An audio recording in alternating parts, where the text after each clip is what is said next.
Buenas noches. Hoy nuestra primera sesión de este foro de pensamiento político y vamos a comenzar con una temática que nos incumbe a todos, como es el sum politikon. Aristóteles fue el que acuñó este término, el sum politikon, y viene a hacer referencia a que el ser humano desde que nace tiene que ser considerado como un ser político. La primera parte la voy a desarrollar yo, voy a desarrollar tres ideas teóricas en torno al sum politikon. Y la segunda parte hemos invitado a Pedro Rodríguez para que nos ponga un ejemplo de cómo un ser humano que no pertenece a ningún partido político se dedica su vida a transformar el mundo, a transformar su contexto, a transformar los pueblos de nuestro alrededor. Porque esa es la idea del sum politikon. El ser humano está llamado a participar, a transformar el mundo que nos ha sido dado. Y lo normal es que confundamos el ser político con la persona que pertenece a un partido político. Y hay muchos seres humanos que están transformando nuestras vidas y no pertenecen a ningún partido político. He preparado una transparencia que la desarrollo, yo creo que en 10 minutos está desarrollada. Vamos a ver después un vídeo que dura otros 10 minutos y después le doy paso a Pedro para que nos ponga un ejemplo de una persona que convivió con él, que lo conoció, que compartió proyectos y una de las personas del siglo XX que ha transformado la vida de los andaluces. Como he dicho anteriormente,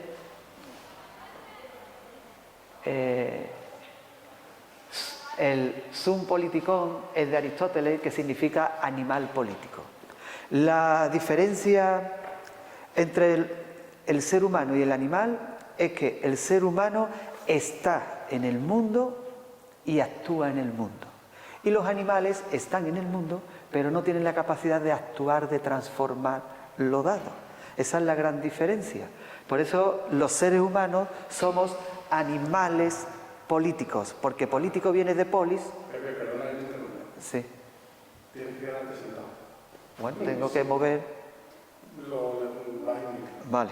Si no se nos sale de atrás. El ser político, la persona, como he dicho anteriormente, está llamada a transformar lo que le ha sido dado, porque político viene de polis, una persona que vive en la polis, en la ciudad, en comunidad, y queramos o no queramos, desde que nacemos somos considerados seres políticos.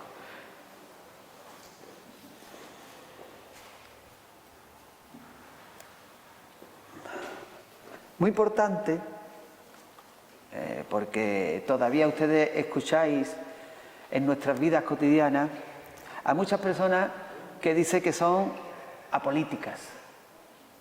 Y nada más que diciendo yo soy apolítica ya están descalificando a lo político, ya están denigrando a lo político, porque como nosotros vemos en la televisión esos debates, esos partidos políticos atacándose unos a otros, destruyéndose unos a otros, pues la mayor parte de la ciudadanía denigra todo lo que tenga que ver con la política. Entonces, por ejemplo, yo en agosto me encontré a una persona en la cervecería del Diego a salir del ayuntamiento y muy cabreada porque le había llegado una factura de la mancomunidad, le habían subido la basura. Y ella muy enfadada, diciéndome que es que ella no puede con los políticos, que hay que ver, que nos están haciendo la vida insoportable, que más subidas de impuestos, de tasas, porque y en ese discurso ella manifestaba porque es que yo no puedo con la política, yo soy apolítica, y soltó eso ahí. A los 3 meses me llama por teléfono y seguía más indignada todavía. Seguía indignada porque le habían llegado la factura de 3 mensualidades seguidas con la basura subida. Más cabreada todavía. Y me decía, yo le decía, digo, bueno, es que esto depende de la mancomunidad, nosotros somos responsables, sí, en cierta medida sí, pero vamos, que esto para empezar, esta subida lo hemos votado todos los representantes, porque en la mancomunidad estamos representados todos los partidos políticos. No te vayas a creer que esto es el alcalde el que ha decidido subir la basura, que esto ha sido decidido en la mancomunidad, que estamos representados todos los partidos, ¿eh? Y ha salido por mayoría.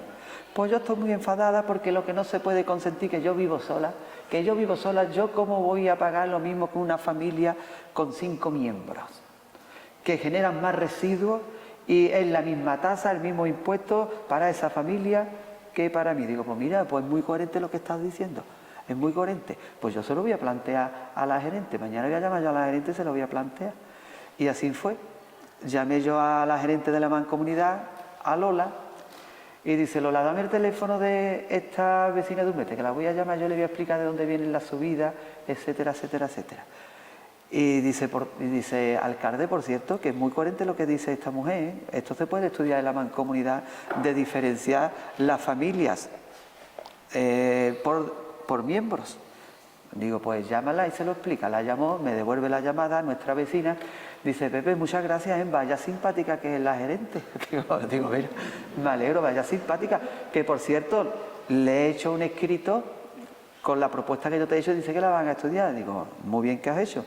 Digo, pues tú estás haciendo una política verdadera, porque la política es lo que tú estás haciendo. La política no es otra cosa que participar. En el momento que nosotros vamos a votar, en el momento que estoy dando mi opinión en la cafetería, en el momento que estoy participando de un AMPA, en el momento que estoy participando de una hermandad, en el momento que estoy participando de una asociación de mayores, en el momento que estoy participando en un proyecto, yo ya estoy contribuyendo. Y eso es el ser político que se refería Aristóteles. Y ahora hago un paréntesis. Normalmente, si nos le preguntamos a cualquier persona si se considera política, como decía Aristóteles, la mayoría nos dice que no, incluso nos dice que odia a los políticos, a la política, y que ellos se ponen fuera de todo lo que significa política. Y en principio, esa es nuestra realidad. Yo he puesto aquí la pirámide de Maslow. Si veis, la pirámide de Maslow está dividida en 5, y lo normal, una persona que se considere política, que transforma su sociedad, participando en un partido político o no, o en una asociación de vecinos, o desde su proyecto de vida, lo normal es que las personas estén muy evolucionadas, en conciencia muy evolucionadas, y lo normal es que esas personas se coloquen aquí, en un nivel de autorrealización. Podríamos decir, me había escuchado ya algunas veces, que solamente el 15% de la humanidad, el 15% de los humanos, podría situarse aquí. ¿Por qué? Porque el 85% tiene otras necesidades. Y en el momento que tenemos otras necesidades, pues yo me tengo que dedicar a mis necesidades. Y el trabajar para los demás, eso está muy lejos. ¿Por qué? Porque tengo unas necesidades a nivel individual, tengo que ocuparme de mis necesidades, y eso de trabajar por los demás como que está todavía muy por encima. Entonces, la primera son las necesidades fisiológicas, el respirar, la alimentación, el trabajo. Si yo no tengo cubiertas esas, ahora mismo una persona que esté en coma no tiene estas necesidades primarias, no las tiene cubiertas, pues no se puede dedicar a las otras. En el momento que una persona tenga esas necesidades cubiertas, pues ya se va a conseguir las segundas, que son las de seguridad, una seguridad física, de empleo, tener seguridad en mi vida. Si yo no tengo seguridad porque no tengo empleo, pues yo dedico la mayor parte de mi vida a buscar empleo. Si yo no tengo seguridad porque vivo en la calle, pues yo no puedo dedicarme a otras necesidades porque tengo que cubrir. Si yo hoy estoy sin comer y estoy durmiendo en la calle, pues yo tengo que dedicar la mayor parte de mi tiempo a buscar comida y a buscar seguridad y a buscar un rincón donde no me moje, donde no me vayan a robar, y ahí es donde me tengo que mover. Pero si yo tengo cubiertas mis necesidades fisiológicas, si yo tengo cubiertas mis necesidades de seguridad, yo ahora voy a buscar mis necesidades sociales y busco afecto, y busco amigos y comunidad y donde moverme. Y si tengo cubiertas estas, pues ya voy buscando el éxito, el reconocimiento, el prestigio, el poder. Lo normal es que algunas necesidades de por aquí no las tenga cubiertas y esté buscando otras, que eso también puede que ahora mismo he perdido el trabajo y esa seguridad no la tengo, pero sin embargo tengo mi grupo de amistad y estas necesidades también las tengo cubiertas. Una persona que tenga estas muy bien cubiertas, lo normal es que busque ya el éxito empresarial, el éxito en sus proyectos, el poder. Y cuando ya tiene todo esto cubierto, ahora dice, ¿y ahora qué? ¿Ahora qué? ¿Cuál es mi proyecto? Y lo normal es que ya busque trascender mis necesidades para las necesidades de la comunidad. Cuando empiece a hablar Pedro y a explicar la persona que traemos aquí, pues vaya a ver cómo estas personas, su vida no es él o ella, su vida son los demás. Y su vida, su sentido de la vida, su proyecto vital es la comunidad, son los demás, es mi pueblo y yo vivo para mi pueblo. Y yo vivo para hacer mejor la vida a los demás. Y para eso hay que estar en un nivel de trascendencia muy elevado. ¿Por qué? Porque si no estamos por aquí, lo normal es que estemos buscando estas necesidades. Esto se llama la pirámide de Maslow. Y yo, como pedagogo, como pedagogía que he estudiado, durante muchos años estuve estudiando a muchos pedagogos, que entendieron su vida como una contribución a la transformación del mundo. Ellos trabajaban como educadores, no para enseñar a leer, para enseñar a escribir, para enseñar las tablas de multiplicar. Ellos, la transformación que querían era la transformación de la sociedad, del mundo. Entonces iban más allá y daban su vida. Y por aquí yo podría poner muchos ejemplos, a lo mejor ustedes también. Por aquí, por Umbrete, hemos tenido profesores y educadores en esa línea. No quiero decir nombres porque como diga nombres me voy a dejar otros atrás. Vale. Pero en los años 80 aquí hay muchas personas que formaron parte de las AMPA, que tuvieron a sus hijos en los colegios.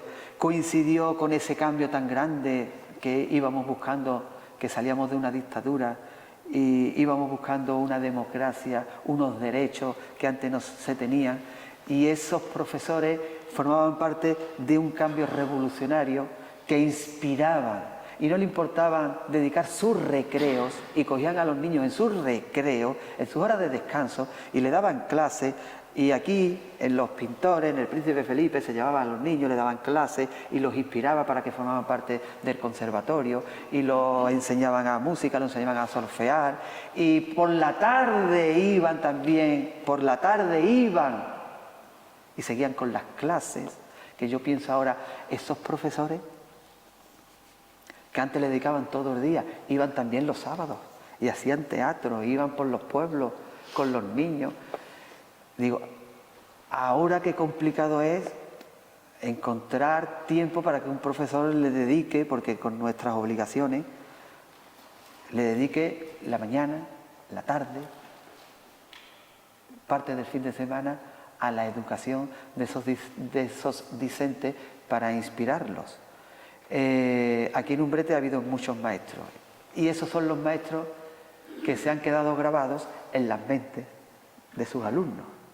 ¿Por qué? Porque sus alumnos subieron de clase social y se acuerdan cómo esos profesores le ayudaron en ese ascensor social a tener otra dimensión que la de los padres, que la de la familia.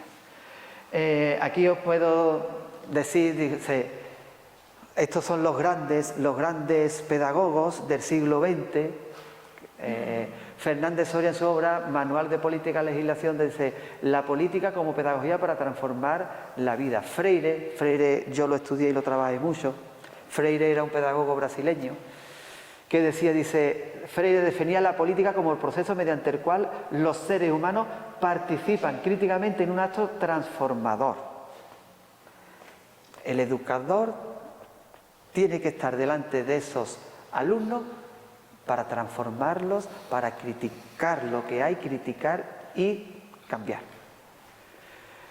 A mí me gusta mucho cuando Freire decía, yo soy sustantivamente político y adjetivamente pedagogo. ¿Qué significa eso? Ustedes sabéis que el adjetivo va calificando al sustantivo. El adjetivo no tiene razón de ser sin el sustantivo. Un adjetivo no vale para nada si no tiene un sustantivo. Y decía, a mí muchos dicen que soy pedagogo, y no. Yo soy sustantivamente político y adjetivamente pedagogo. Yo utilizo la pedagogía para hacer política, para cambiar. Ese era Freire.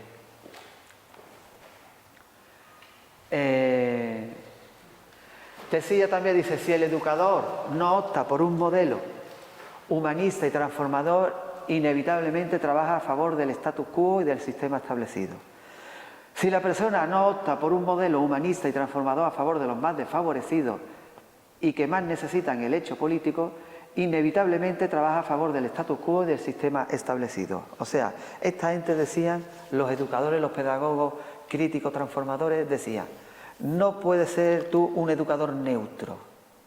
O estás a favor del status quo o te tienes que poner en contra y a cambiar y a transformar.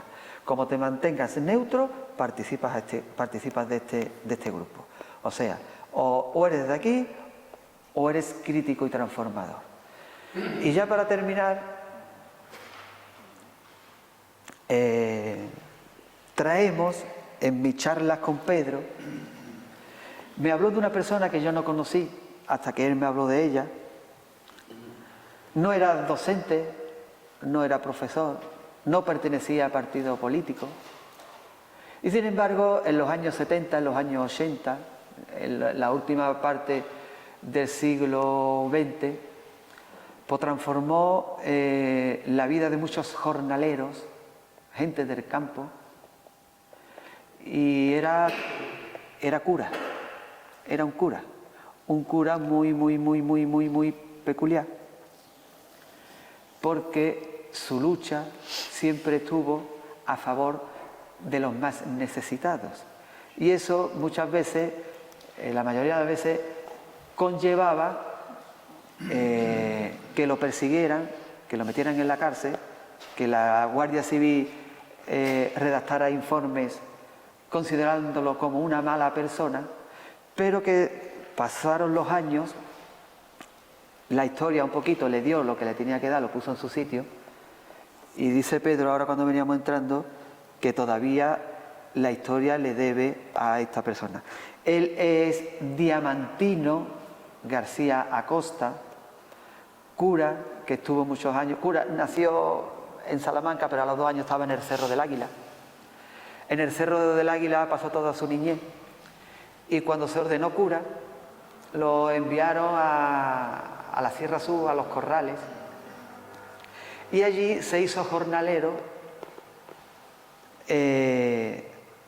Y os traigo un vídeo para que lo conozcáis un poquito. Uno de los grandes políticos del siglo XX en Andalucía, y no pertenecía a ningún grupo político y era un cura. Traigo un vídeo, lo conocemos un poquito y después Pedro nos va a hablar de él, porque compartió proyectos, compartió muchas horas con Diamantino. Para llegar a ese nivel de político, para llegar a ese nivel, hay que dejar la comodidad. Tienes que poner en peligro tu vida, en peligro.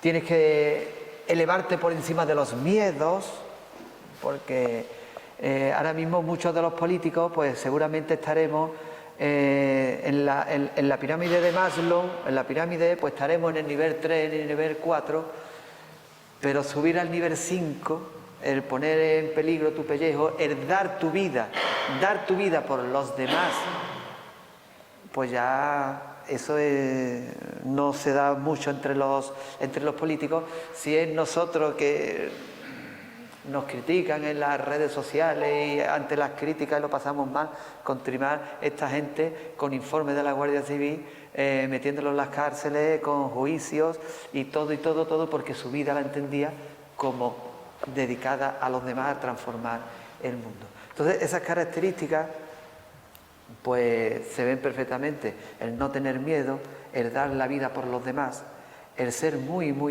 valientes, y ese político pues ahora mismo pues no son muy abundantes, y somos la mayoría, pues somos más lo que dice el de los curas, más funcionarios, más gestionando el día a día de un ayuntamiento, gestionando el día a día de una diputación, gestionando el día a día, pero grandes políticos para transformar, pues tenemos que elevarnos todavía para conseguir eso. Pues nada, yo ya me callo y le voy a dar la palabra a Pedro para que nos hable de Diamantino, porque él compartió mucho momento y mucho tiempo, y después podemos dedicar 10 minutos, 15 minutos para que aportéis ustedes también, para que reflexionéis, que también ustedes podéis participar y aportar a este foro. Pedro, tu tiempo. Bien, gracias, Pepe. Buenas tardes a todos. No sé si se ha oído perfectamente el vídeo. Ha habido cosas que medio se oían bien, ¿no? Yo como lo he visto con tranquilidad y varias veces. Ese y otro, si entráis en internet y nada más que indiquéis el nombre, os salen un montón de cosas, ¿no?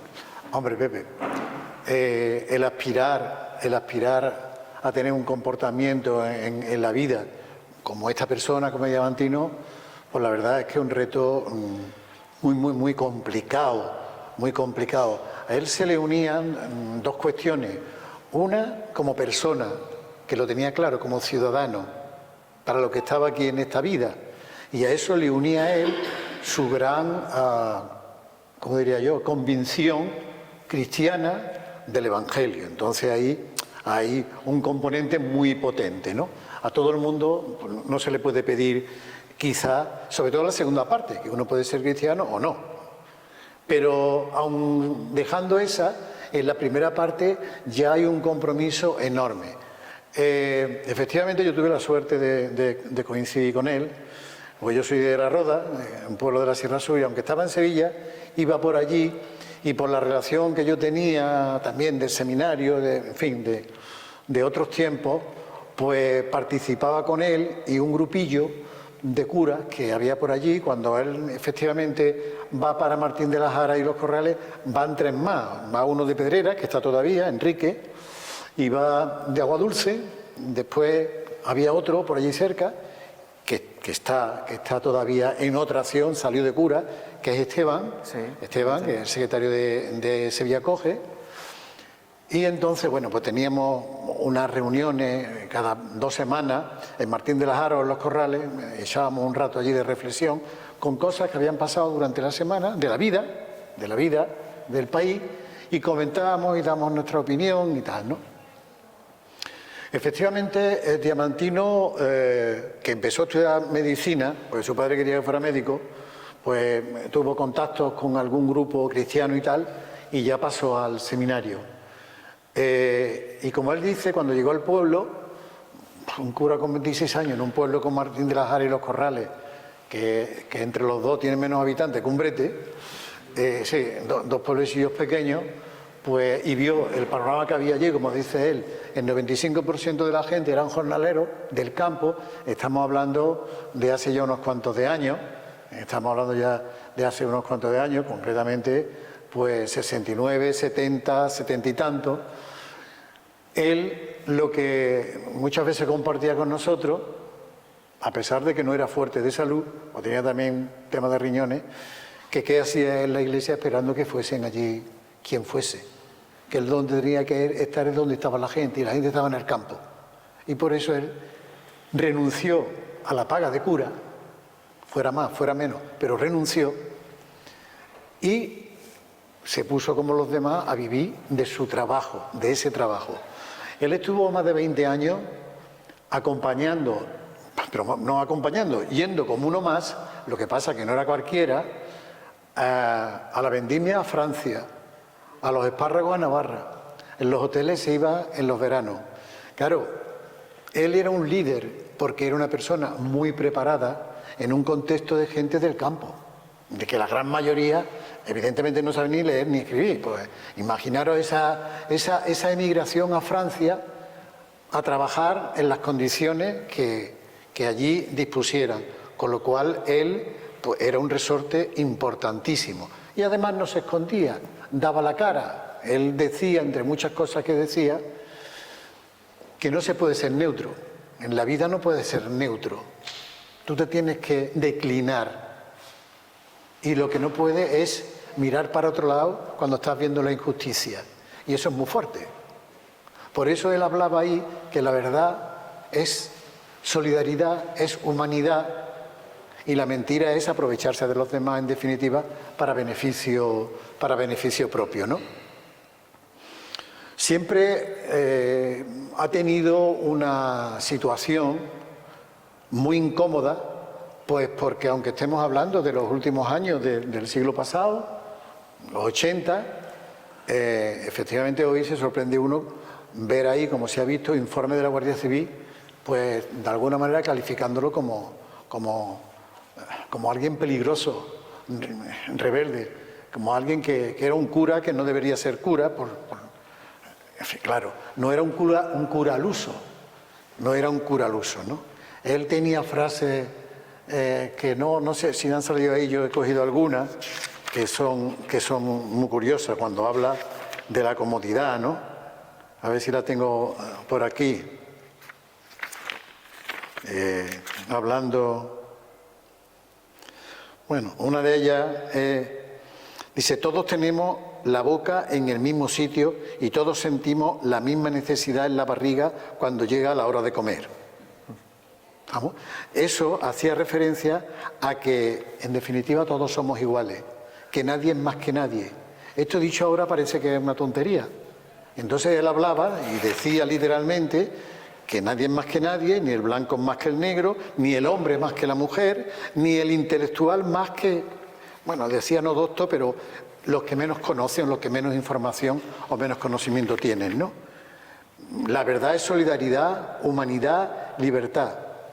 La verdad es hacer el bien y la mentira es, efectivamente, valerse de los demás, ¿no? Él tenía muy claro, sin ser político, dónde debía estar y qué es lo que debía hacer. De hecho, fue uno de los cofundadores del Sindicato Obrero del Campo.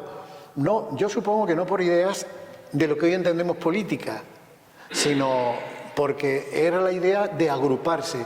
Él siempre ha defendido, y lo dice también, que la solución a todo lo que hay ahora mismo, como ha dicho, a este mundo es la organización del pueblo. La cultura, el conocimiento, la educación, la organización del pueblo. El pueblo tiene que participar, decía él, con todo el mundo y con la gente, cuanto más sencilla mejor. Y él fue, como digo, cofundador del Sindicato Obrero del Campo, igual que fundó también la Asociación Pro Derechos Humanos en Andalucía. Él formaba parte, la de España, y fundó la de Andalucía, que ahora, por cierto, la preside una hermana suya. Una hermana suya. En fin, yo podría hablar mucho de... Es una persona que impresiona cuando la conoce de cerca, cuando ves cuál ha sido su vida, cuál ha sido su entrega y en definitiva te impacta también, pues uno se queda con, diría yo, con un reto un tanto inalcanzable para cualquiera. Yo creo que a lo mejor sería buenísimo aspirar a eso, pero a veces eso se ve tan lejano que quizás sea más práctico pensar en qué pueda ser uno en su contexto, en su pueblo, en su zona, en su trabajo. Y hoy que vemos esto de la política que hablaba tú, Pepe, antes, lo de la política y lo que significaba esto del animal político para Aristóteles y demás, al final la política es, en definitiva, lo que utilizamos para relacionarnos unos con otros. La política acaba convirtiéndose en el servicio público, es de todos. Y los políticos son servidores públicos, o deben ser servidores públicos. Y eso no es ninguna perogrullada. Eso es que habría que creérselo así. Los que viven de la política, porque si bien es verdad que políticos somos todos, porque todos participamos en todo lo que hay que hacer, sin embargo hay personas que incluso nosotros designamos para que nos dirijan y ejerzan realmente la política desde el punto de vista profesional. Pero eso es una cosa, y otra cosa muy distinta es querer vivir de la política para siempre. Eso ya es un desvío. Y hay mucha gente en nuestros entornos, a todos los niveles, pues que pretenden vivir de la política o del partido político, el que sea, pues para siempre. Y ahí viene la desviación de lo que es política. Porque al final, cuando uno no tiene claro que en el ejercicio de la política es un servidor público, te conviertes en un privilegiado. Te alejas del pueblo, como decía de Antino, te alejas del pueblo. Utiliza un lenguaje que no se entiende, que es hipócrita. Y la gente se aleja. La gente se aleja. Vemos a los políticos profesionales con lejanía, porque no se identifican con el día a día de la gente normal, del pueblo, de lo que hace cada uno. Y el último ejemplo lo hemos visto o lo estamos viendo con la catástrofe que ha ocurrido, ¿no?, en Valencia. Ayer estuve viendo yo el hormiguero, que estaba el alcalde de Madrid, que bueno, lo único que coincido con él, quizás de lo que dijo, lo único, es que lo que pasa que también, no voy a calificar, es que ahora en esto de Valencia, los que estaban allí, en los pueblos donde ha habido estas catástrofes, estaba todo el mundo ayudando a limpiar, pues ayudando unos a otros, sin preguntar a quién había votado cada uno. Eso es como si aquí ocurre algo, todo el mundo va a socorrerlo y nadie ve si es de derecha, de izquierda, del centro o del otro lado. Y sin embargo, los políticos sí han estado pensando en dónde están situados, porque no han sido capaces de organizarse, que es lo que se achaca fundamentalmente, sin entrar en quién tiene más culpa o quién tiene menos. Ahí no vamos a entrar. Pero ese ejemplo no atrae a nadie. No atrae, a la gente joven no le atrae para nada la política, porque hay una confusión de la política con los que lo ejercen. Ojo, no con todos, no con todos, porque hay mucha gente en la política, y bueno, y todos quizás hayamos tenido posibilidad de comprobarlo, pues que efectivamente dedican todas las horas del día a trabajar por el bien del pueblo, por el bien de los demás, con acierto y con desacierto. Pero están con esa intención. Y eso se ve fundamentalmente, por lo menos yo lo he experimentado en los años que he estado en Aljarafesa, porque he tenido mucha relación con los ayuntamientos del Aljarafe, y yo he reconocido el gran valor y el gran mérito que han tenido, pues yo creo que todos los alcaldes y alcaldesas de todos estos pueblos, sin distinción de colores, porque todos han estado tratando de hacer lo mejor posible para su pueblo. Y además, cuando ha llegado la hora se han puesto de acuerdo para algo tan incómodo como es subir el agua. Y sin embargo se han puesto de acuerdo y se ha aprobado por unanimidad, que es muy difícil. En fin, volviendo a Diamantino, yo creo que este es un referente que tendrá más significado cuando pase quizá más tiempo, porque en definitiva no salen personajes de este tipo todos los días. Gente que renuncia a vivir, no lo digo cómodamente, sino medianamente, para vivir por los demás. Él decía también frases que, claro, es que esto es otro nivel. Yo no vine al mundo para engordar ni para hacer dinero, sino para ayudar al prójimo. ¿Esto quién lo dice?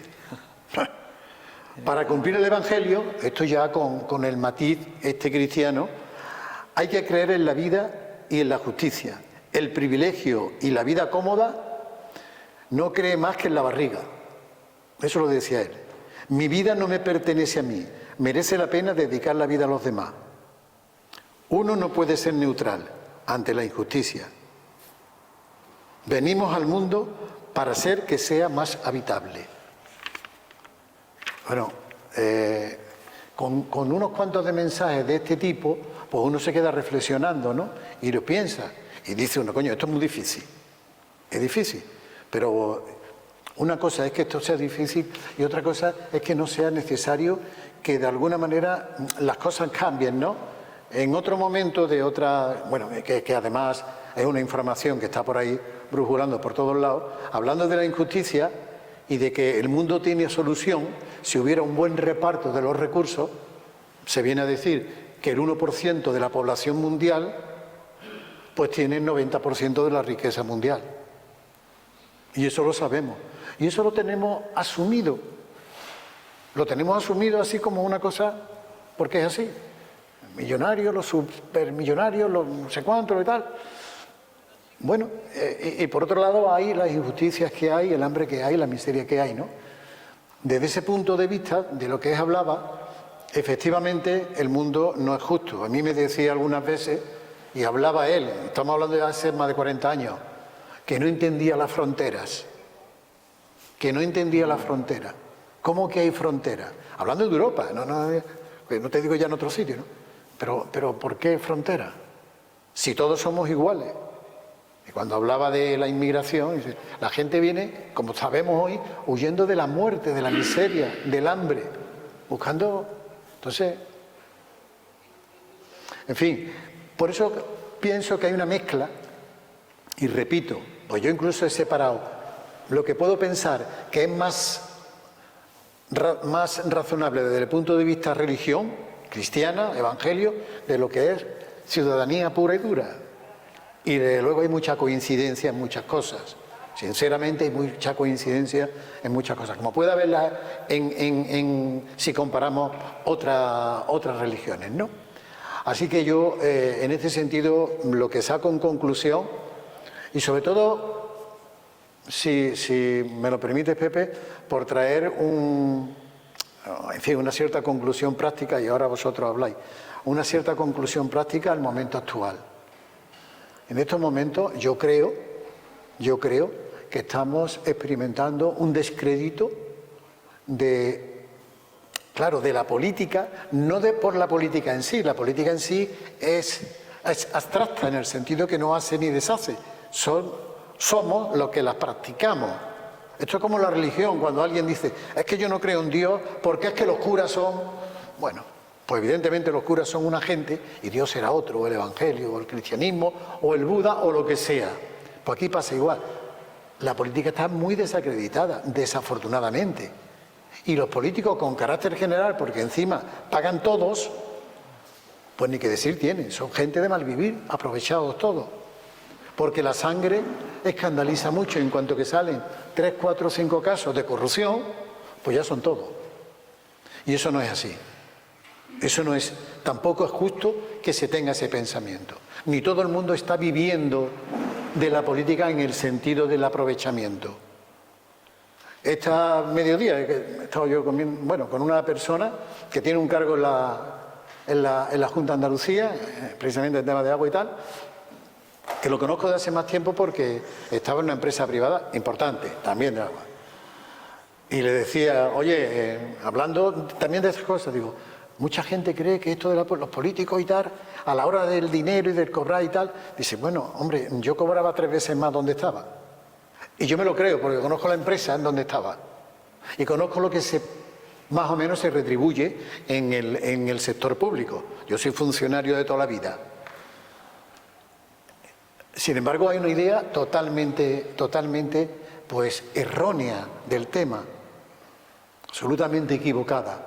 Y este hecho de que haya este descrédito y este sentido tan negativo de la política hace que la política no sea atractiva.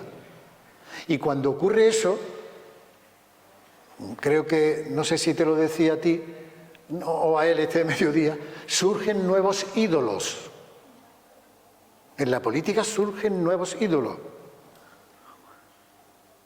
Puedo citar algunos muy cerca de aquí, ¿verdad? De Sevilla, que ha salido el Arbizu ese o como se llame y todas estas cosas. Son ídolos de barro a los que la gente se va, como cuando Moisés se fue por las tablas y como tardaba mucho o lo que sea, hicieron allí un becerro de oro o lo que necesitaban un dios.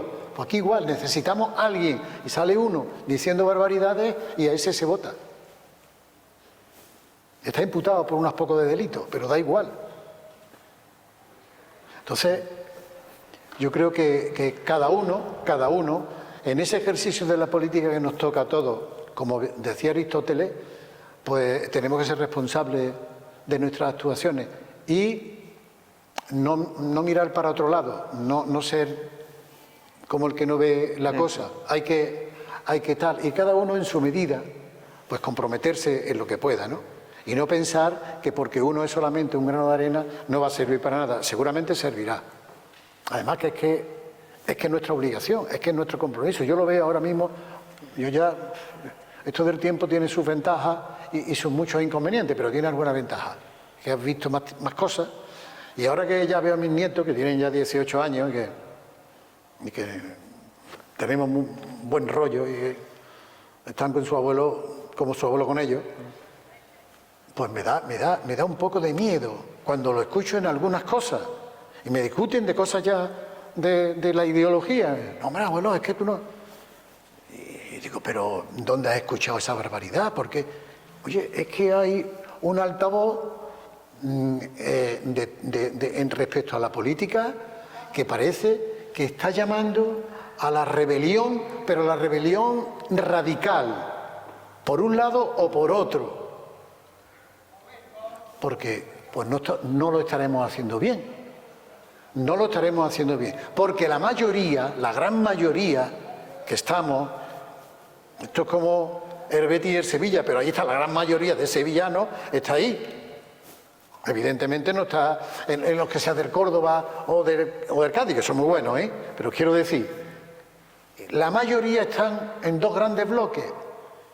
Pues no somos capaces de tener sentido común y de hacer las cosas medianamente en condiciones, y es una opinión particular mía, sobre todo para que no salgan falsos ídolos, después que haya otras opciones, las que quiera cada uno, pero que no salgan falsos ídolos. Bueno, no me quiero yo enrollar, quiero dejaros que vosotros opinéis y participéis, y simplemente respecto a Diamantino es que yo agradezco en la vida mía que haya tenido la posibilidad de compartir pues muchos ratos, mucho tiempo con él y demás. Es verdad que él al final tenía una propuesta para ser defensor del pueblo. No sabía yo. Sí, tenía una propuesta, lo había declinado, pero finalmente quizás pensara que podía hacer algo como defensor del pueblo, ¿no? E incluso tenía la expectativa de que yo igual me incorporaba en su ámbito, allí colaborando en lo que fuera, ¿no? Al fin y al cabo uno era de la administración, ¿no? Y bueno, ahí queda esa figura que es digna de ojear y de ver cuando tenga uno un rato. ¿Vamos? Así que a vuestra disposición estamos. Muchas gracias. Una anécdota que escuché yo ayer, preparando yo ayer este foro, esta sesión, como tú has nombrado ese grupo de curas que fueron a la Sierra Sur, y el cardenal Bueno Monreal llamó a Diamantino, le dice, Diamantino, o te vas por el sindicato o te vas por la iglesia, pero en los dos sitios no puedes estar. Si te vas por el sindicato, me haces el favor y me entregas las llaves, porque tú no puedes estar en dos frentes. Se reúne con su grupito de curas, se van el grupito de 4 o 5, lo contó Esteban, el que tú has nombrado, lo contó, lo escuché yo ayer. Se van estos 4 o 5 curas a hablar con el cardenal y le dice: cardenal, que si le piden las llaves a Diamantino, aquí tiene las llaves de todas las parroquias. Y le pusieron las llaves de todas las parroquias encima de la mesa y dice el cardenal: no, vamos a dejar la cosa como está. Sí, sí. Allí tenían además,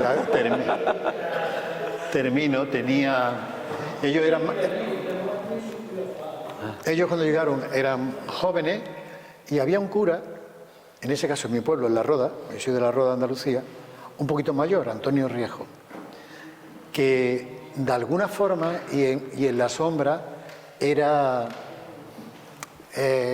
un poco el maestro, tenía más experiencia, era un teólogo absoluto, pero absolutamente práctico.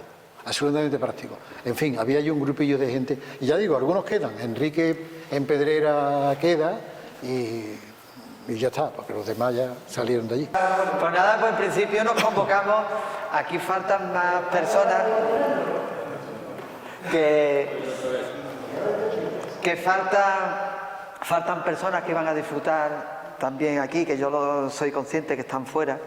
Y nada, en principio a ver si podemos vernos una vez al mes, y yo creo que los que estamos aquí hemos disfrutado un poquito y seguro que nos vamos más ricos, y darle las gracias a Pedro, que viene de Sevilla. Al contrario, yo te he dicho antes de empezar, la reflexión que has hecho la comparto plenamente, porque he dicho antes de empezar, oye, esto a mí me motiva, no porque yo no voy a decir nada que no conozcáis, ni yo voy a enseñar nada a nadie, sino porque hay ya una experiencia, esto de compartir con una serie de personas y hablar tranquilamente, abiertamente, pues de lo que nos preocupa, ha tocado hablar de esto, pues se habla de esto, con más acierto o con menos, eso ya es un valor enorme, tiene mucho valor.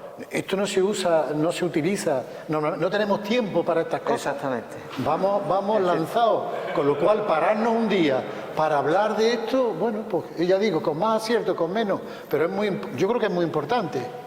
Pues así vamos a seguir. Pues nada, pues muchas gracias y nos vemos la próxima.